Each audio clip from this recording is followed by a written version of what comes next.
স্বাগত দীপ্ত সংবাদের সাথে আছি আমি তানভীর খন্দকার। শুরুতেই জানাবো সংবাদ শিরোনাম। বঙ্গভবন থেকে শেখ মুজিবের ছবি নামানো উচিত হয়নি, রক্তদান কর্মসূচিতে মন্তব্য রিজভীর। আমি মনে করি তার ছবিটা নামিয়ে ফেলাটা উচিত হয়নি।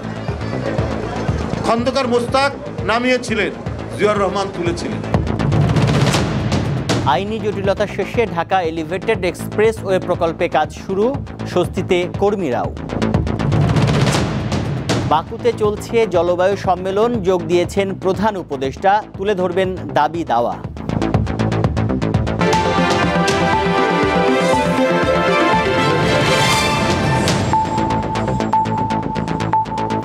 এবার জানাবো বিস্তারিত।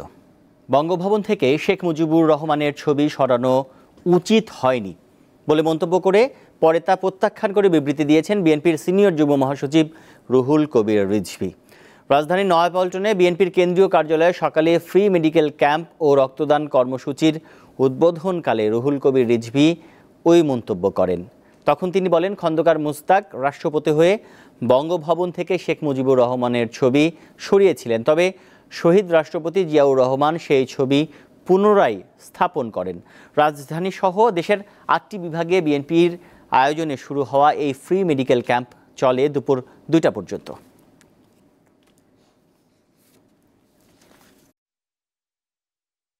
সরকারের একজন উপদেষ্টা মাহফুজ সাহেব জানিয়েছেন যে বঙ্গভবন থেকে শেখ মুজিবের ছবি নামানো হয়েছে। দেখুন, এটা করেছে ঠিক আছে, কিন্তু সময় তো সবসময় একরকম যায় না। যার যতটুকু ইতিহাসে অবস্থান আছে সেটা থাক। আপনারা স্বাধীনতার পরে শেখ মুজিবুর রহমানের অনেক অন্যায়, অনেক দুঃশাসন দেখেছি, তারপরে তো সে ছিল, তার ছবিটা ছিল। জিয়াউর রহমান কিন্তু তার ছবি পুনঃস্থাপন করেছিল। আমি মনে করি তার ছবিটা নামিয়ে ফেলাটা উচিত হয়নি। খন্দকার মোস্তাক নামিয়েছিলেন, জিয়াউর রহমান তুলেছিলেন। ইতিহাস আপনার নির্ধারণ করবে, বিচার করবে। শহীদ রাষ্ট্রপতি জিয়াউর রহমান কিন্তু শেখ মুজিবের ছবি বঙ্গভবনে তিনি আবার সেখানে পুনঃস্থাপন করলেন। সাবেক প্রধানমন্ত্রী ও আওয়ামী লীগের সভাপতি শেখ হাসিনা সহ দলটির নেতাদের গ্রেপ্তারে ইন্টারপোলের রেড নোটিশ জারির বিষয়ে পদক্ষেপ নিতে পুলিশ মহাপরিদর্শককে চিঠি দিয়েছেন আন্তর্জাতিক অপরাধ ট্রাইব্যুনালের চিফ প্রসিকিউটর। দুপুরে প্রসিকিউশনের পক্ষ থেকে বিষয়টি নিশ্চিত করেন তিনি।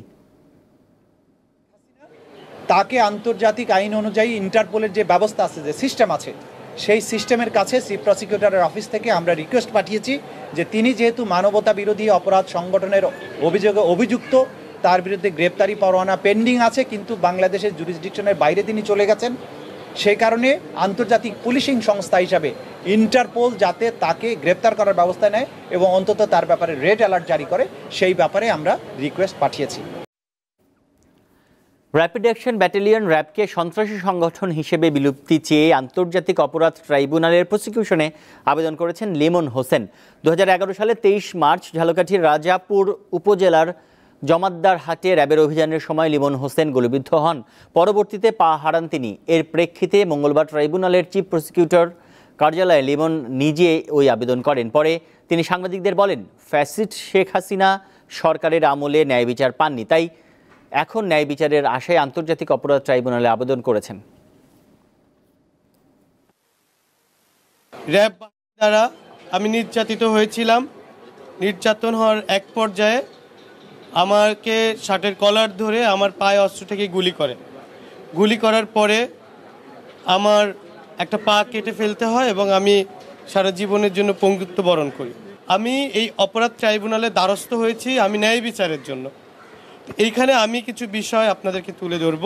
আমাদের দাবি, যে সকল আসামিদের বিরুদ্ধে গ্রেপ্তারি পরোয়ানা জারি করতে হবে, যাদের বিরুদ্ধে আমি মামলা করছি, এবং গ্রেপ্তারি পরোয়ানা জারি করে তাদেরকে আইনের আওতায় এনে তাদের সঠিক বিচার করতে হবে। তো আমার কাছে মনে হচ্ছে যে একটি সন্ত্রাসী সংগঠন, তাই র্যাবের বিলুপ্তির দাবি জানাচ্ছি। ফার্মাসিউটিক্যালস ছাড়া বেক্সিমকো গ্রুপের অন্য কোম্পানিগুলোর ব্যবস্থাপনায় রিসিভার নিয়োগে কোনো বাধা নেই। রিসিভার নিয়োগ দিতে হাইকোর্টের দেয়া আদেশ বহাল রেখেছে আপিল বিভাগ। জ্যেষ্ঠ বিচারপতি আশফাকুল ইসলামের নেতৃত্বাধীন 3 সদস্যের আপিল বিভাগ সকালে এই আদেশ দেন। আদালত শুধু বেক্সিমকো ফার্মাসিউটিক্যালস লিমিটেডের ক্ষেত্রে হাইকোর্টের আদেশটি স্থগিত করেছে। এছাড়া রিসিভার নিয়োগ সংক্রান্ত রুল হাইকোর্ট বেঞ্চকে 2 সপ্তাহের মধ্যে নিষ্পত্তি করার নির্দেশ দিয়েছে আপিল বিভাগ। সুপ্রিম কোর্টের জ্যেষ্ঠ আইনজীবী মাসুদ আর সোবাহানের করা এক রিটের প্রাথমিক শুনানি নিয়ে গত 5 সেপ্টেম্বর হাইকোর্ট রুল সহ আদেশ দিয়েছিল। Only Beximco pharmaceuticals company appeal করেছে, অন্যান্য কোম্পানি করে না এই গ্রুপের। তো সেই আপিলে আজকে শুনানির পরে 2 সপ্তাহের জন্য হাইকোর্টের আদেশটা স্থগিত করে।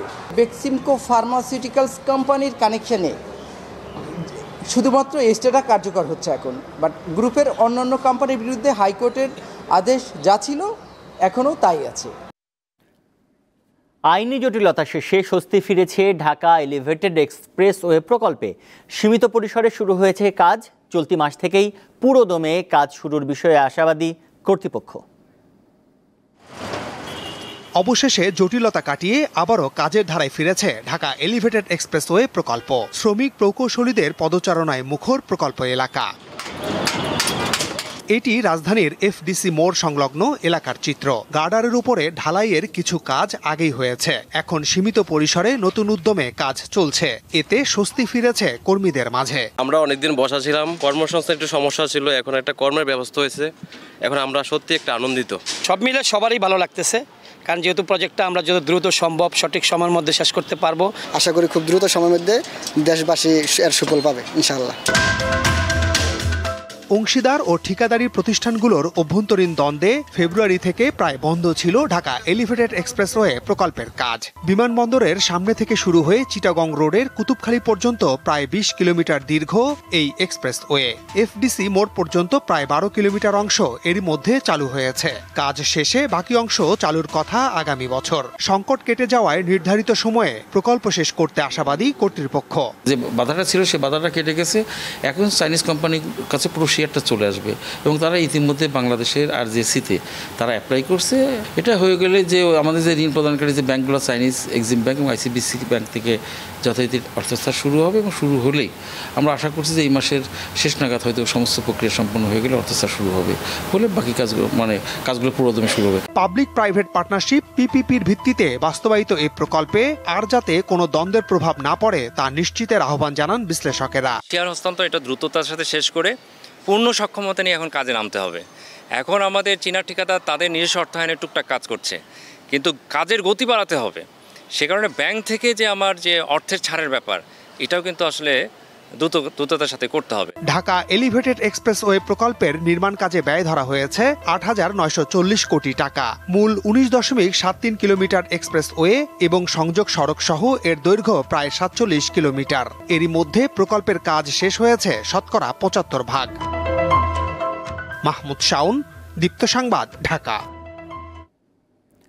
ছাত্র আন্দোলন চলাকালে পুলিশের গুলিতে আহত হন নওগাঁর কৃষক মোকাব্বের হোসেন। দীর্ঘদিন হলেও সুচিকিৎসা না হওয়ায় বর্তমানে গুরুতর অসুস্থ হয়ে পড়েছেন দরিদ্র এই কৃষি শ্রমিক। পরিবারের সদস্যরা জানান, উন্নত চিকিৎসার জন্য প্রয়োজন বিপুল অর্থ, যে ব্যয় মেটানো সম্ভব নয় তাদের পক্ষে। নওগাঁর নিয়ামতপুর উপজেলার রসুলপুর ইউনিয়নের বাসিন্দা মোকাব্বের হোসেন জীবিকার তাগিদে কৃষি শ্রমিক হিসেবে কাজ করতেন বগুড়ায়। গত 5 আগস্ট বৈষম্য বিরোধী ছাত্র আন্দোলনে পুলিশের ছোড়া রাবার বুলেটে গুরুতর আহত হন তিনি। এখনো বেশ কিছু রাবার বুলেট মোকাব্বেরের শরীরে রয়ে গেছে।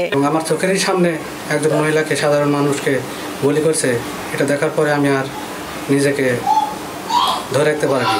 ওই সময় আমিও তাদের সঙ্গে রাস্তার যে যা পারছে সব কিছু নিয়ে বগুড়া সদর উপজেলা মারিডালির বিমানবন্দরের ওখানে গেছিলাম। ওখানে পুলিশেরা প্রায় 1-1.5 ঘন্টা অনবরত গুলি চালায়। এগুলো যদি শরীরের ভিতরে থাকে ভবিষ্যতে অনেক প্রবলেমের মুখোমুখি হতে হবে। তার 27টার অধিক, 27টা প্লাস সেই দিনই সারা রাতে আমি বের করার চেষ্টা করছি। উন্নত চিকিৎসার মাধ্যমে মোকাব্বেরের শরীরে বিদ্ধ গুলি বের করা সম্ভব হলেও দরিদ্র এই পরিবারের পক্ষে সেই ব্যয়ভার বহন করা সম্ভব নয় বলে জানান তার স্বজনরা। চিকিৎসাপত্র কিছুই নাই, ওরা তার চিকিৎসা করতে হিমশিম খাচ্ছে। সরকারের কাছে দাবি, উনি যেন আমার স্বামীর দ্রুত উন্নত চিকিৎসা করে। আর্থিক অবস্থা খুবই খারাপ, তার ফুল চিকিৎসা করা যাইতেছে না, খুব সমস্যা হইতেছে।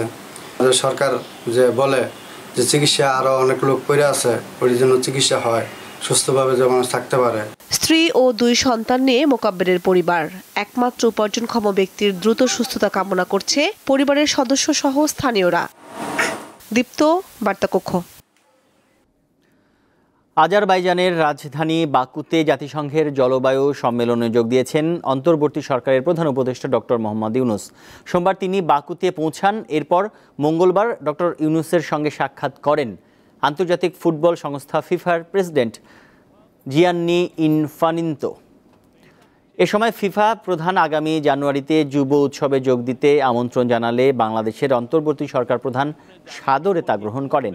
প্রধান উপদেষ্টার প্রেস সচিব জানান, এবারের কপ সম্মেলনে জলবায়ুর পরিবর্তনের ঝুঁকি মোকাবিলায় বাংলাদেশের ক্ষতির দিকগুলো গুরুত্বের সঙ্গে বিশ্ব দরবারে তুলে ধরবেন প্রধান উপদেষ্টা ডক্টর মোহাম্মদ ইউনুস। দাবি তুলে ধরার পাশাপাশি এর ক্ষতিপূরণও চাইবেন তিনি। বাকুতে এক ব্রিফিংয়ে এসব জানান প্রধান উপদেষ্টার প্রেস সচিব। ভয়ানক রকমের একটা হিট ওয়েভ ছিল, তো এটা সেই পরিমাণ আমরা আসলে কতটুকু পাচ্ছি আমরা কালকে, এবং আমরা যদি সবাই এন্টারপ্রেনারশিপে জোর দেই অবশ্যই আমরা নতুন একটা সিভিলাইজেশন করতে পারবো। ওনার এই পুরো মেসেজটা আজকে এই তার ভাষণে থাকবে। আমরা আশা করি বিশ্ববাসী ওনার এই মেসেজটাকে সিরিয়াসলি নেবেন। এদিকে COP29-এ অংশ নিতে এরই মধ্যে বিশ্ব নেতারা বাকুতে জড়ো হয়েছেন। বিশ্ব নেতাদের এই তালিকায় অনেক বড় নামই নেই। পাশাপাশি যুক্তরাষ্ট্রের প্রেসিডেন্ট নির্বাচনে ডোনাল্ড ট্রাম্পের জয়ের প্রভাব বাকুর জলবায়ু সম্মেলনে গভীরভাবে পড়তে যাচ্ছে বলে ধারণা করা হচ্ছে। গতকাল সোমবার এই সম্মেলন শুরু হয়। 22 নভেম্বর পর্যন্ত সম্মেলন চলবে। সম্মেলনের প্রথম 2 দিনে বাকুতে 75 জনের বেশি বিশ্ব নেতার আসার কথা, কিন্তু জাতিসংঘের এই সম্মেলনে যোগ দিচ্ছেন না বিশ্বের সবচেয়ে শক্তিশালী ও দূষণকারী অর্থনীতির কিছু দেশের নেতা। যুক্তরাজ্যের প্রধানমন্ত্রী কিয়ার স্টারমার সহ G20 জোটের মাত্র কয়েকজন নেতা এই সম্মেলনে যোগ দেবেন বলে আশা করা হচ্ছে।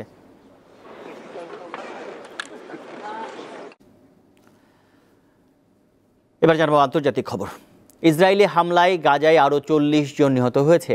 মঙ্গলবার আন্তর্জাতিক গণমাধ্যম জানায়, আল মাওয়াসি এলাকায় একটি ক্যাফেতে ড্রোন হামলার ঘটনায় 10 জন নিহত হন। ইসরায়েলের সামরিক বাহিনী এর আগে এই এলাকাকে নিরাপদ অঞ্চল হিসেবে ঘোষণা করেছিল। এ নিয়ে উপত্যকাটিতে নিহতের সংখ্যা 43,600 ছাড়িয়ে গেছে। এছাড়া লেবাননে ইসরায়েলি হামলায় অন্তত 7 জনের মৃত্যু হয়েছে। এদিকে সৌদি আরবের রাজধানী রিয়াদে শুরু হয়েছে আরব ও মুসলিম বিশ্বের নেতাদের যৌথ সম্মেলন। উদ্বোধনী অনুষ্ঠানে গাজা ও লেবাননে ইসরায়েলি হত্যাযজ্ঞ অবিলম্বে বন্ধের আহ্বান জানান সৌদি যুবরাজ মোহাম্মদ বিন সালমান।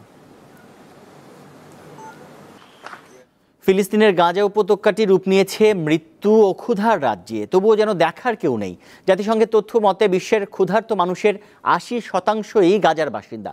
ক্ষুধার সাথে তীব্র লড়াই করতে তাদের সাহায্য করছে বেশ কয়েকটি দাতব্য সংস্থা। একটু খাবারের জন্য খালি বাটি হাতে শত শত নারী ও শিশুর ভিড়। অবরুদ্ধ গাজা উপত্যকার বাস্তবতা এটি।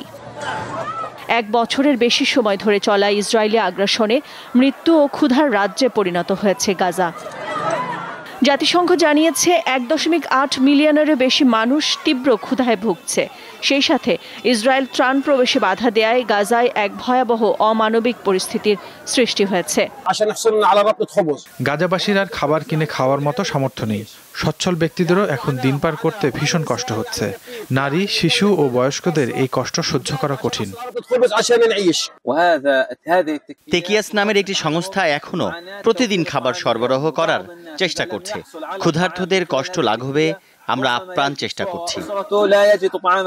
প্রচন্ড ক্ষুধা ও রোগের সাথে প্রতিনিয়ত যুদ্ধ করছে গাজার লাখ লাখ বাসিন্দা। তেকিয়াসের মতো এরকম বেশ কয়েকটি সংস্থা গাজাবাসীকে একবেলা খাবার খাওয়ানোর আপ্রাণ চেষ্টা করে যাচ্ছে। জাতিসংঘ জানিয়েছে চলমান ইসরায়েলি সামরিক আগ্রাসনে গাজার 70% ফসলের ক্ষেত ধ্বংস হয়ে গেছে। নাদিরা জাহান, দীপ্ত, বার্তাকক্ষ। শেষ করব দীপ্ত সংবাদ, তবে যাবার আগে শিরোনামগুলো জানাবো আরও একবার। বঙ্গভবন থেকে শেখ মুজিবের ছবি নামানো উচিত হয়নি, রক্তদান কর্মসূচিতে মন্তব্য রিজভির। আইনি জটিলতা শেষে ঢাকা এলিভেটেড এক্সপ্রেসওয়ে প্রকল্পে কাজ শুরু, স্বস্তিতে কর্মীরাও। বাকুতে চলছে জলবায়ু সম্মেলন, যোগ দিয়েছেন প্রধান উপদেষ্টা, তুলে ধরবেন দাবি দাওয়া।